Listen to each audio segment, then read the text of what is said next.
বউকে আমার স্বামীর মতো ভালো ভাবার কোনো কারণ নাই। আমার স্বামী যতটা শান্ত, ভদ্র, ভালো মানুষ, তার থেকে দ্বিগুণ খারাপ আমি। বোঝেন নাই? আমার স্বামীকে একটা খারাপ কথা বলে আপনি চলে যেতে পারবেন, আর আমার সামনে আমাকে নিয়ে উচ্চস্বরে কথা বলবেন, আপনার গলাটা আমি ছিঁড়ে নিয়ে আসবো। ওকে, বুঝাইতে পারলাম? So be careful. আল্লাহ পাক তো নিজেই বলেছেন, তুমি ধৈর্য ধরো, তোমার বর্তমানের থেকে তোমার ভবিষ্যৎ অনেক বেশি সুন্দর হবে। আমি এমনই, সত্যটা জানার পরেও মিথ্যাটা মনোযোগ দিয়ে শুনি। সবাই বলে শাশুড়িরা নাকি বউদেরকে পছন্দ করে না। আরে ভাই, পছন্দ করে তো, শুধু বউটা অন্যের বাড়ির হতে হবে। সবাই বলে শাশুড়িরা নাকি বউদেরকে পছন্দ করে না। আরে ভাই, পছন্দ করে তো, শুধু বউটা অন্যের বাড়ির হতে হবে। আমি এমনই, সত্যটা জানার পরেও মিথ্যাটা মনোযোগ দিয়ে শুনি।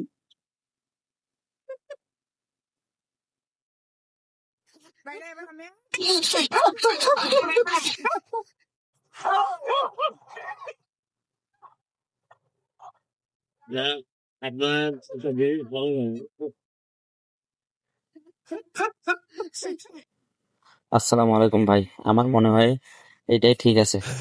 বাপের সুতি আছে, বেটা চুল কাটছে, আর মাথা ঠাঙ্গা দেন কি অবস্থা করছে। মনে হয় বাপের অবস্থা দেখেন কি অবস্থা, বাপের পেনা থাকায় কেমন করে। হ্যালো গাইস, আপনাদের জন্য একটা মজাদার ভিডিও নিয়ে চলে আসলাম, সবাই মিলে চলুন ভিডিওটি দেখে আসি।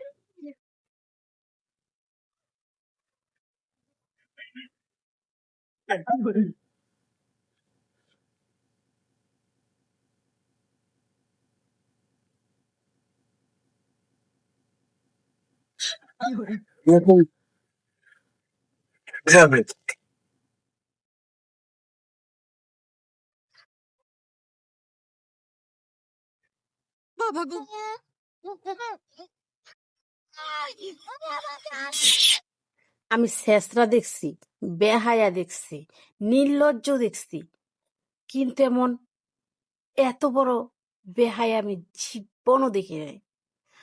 মানুষের লগে গায়ে পড়ে ঝগড়াও করব, আবার পাড়ায় পাড়ায় গিয়ে কুটনিগিরিও করব, আবার যখন দেখবো কেউ আরে গনে না, তখন আবার বেহায়ার মতো ওই যে যাগুলো লগে ঝগড়া করছে হ্যাগো বাইতে যাই বইন আমার ভুল হয়ে গেছে গো, বইন আমি বুঝতাম পারছি না, কি লিয়ে বলে নির্লজ্জ বেহায়া। আমার ভাবলেই হাসি আসে, এইসব কুটনিগুলারে কেডা ভাত খাওয়ায়। জীবনটা ভালো লাগার মানুষের সাথে নয়, ভালো রাখার মানুষের সাথেই কাটানো উচিত। আসসালামু আলাইকুম গাইস, সবাই কেমন আছেন? অবশ্যই ভালো আছেন। আবারও চলে আসলাম লাল গোলাপি নিয়ে। অবশ্যই আপনারা সেটা দেখবেন। মানুষ কত না কি করে, তার ব্যাখ্যায় একটা জিনিস দেখাই, সেটা হলো লাল গোলাপি। অবশ্যই সবাই দেখে ভালো লাগলে অবশ্যই শেয়ার করবেন। অনেকে একটা ফানি ভিডিও, ঠিক আছে, এটা একটা ফানি ভিডিও। অবশ্যই সব ভালো থাকবেন ইনশাল্লাহ। চলুন আমরা সবাই লাল গোলাপি দেখি। আমি সেই লাল গোলাপি, আমি সেই লাল গোলাপি, এসেছি তোমার ঘরে, এসেছি তোমার ঘরে, আদর করে জড়িয়ে ধরো আমারে, আদর করে জড়িয়ে ধরো আমারে। আমি সেই লাল গোলাপি, আমি সেই লাল গোলাপি, এসেছি তোমার ঘরে।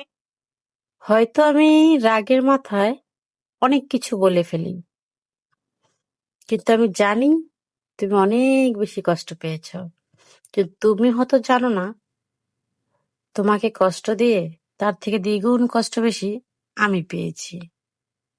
তুমি রাত্রে আমাকে দুই কথা বলে শুয়ে পড়েছ, কিন্তু আমি চোখের জলে বালিশ ভিজিয়েছি, কারণ যাকে আমি ভালোবাসি তাকে আমিই কষ্ট দিয়েছি।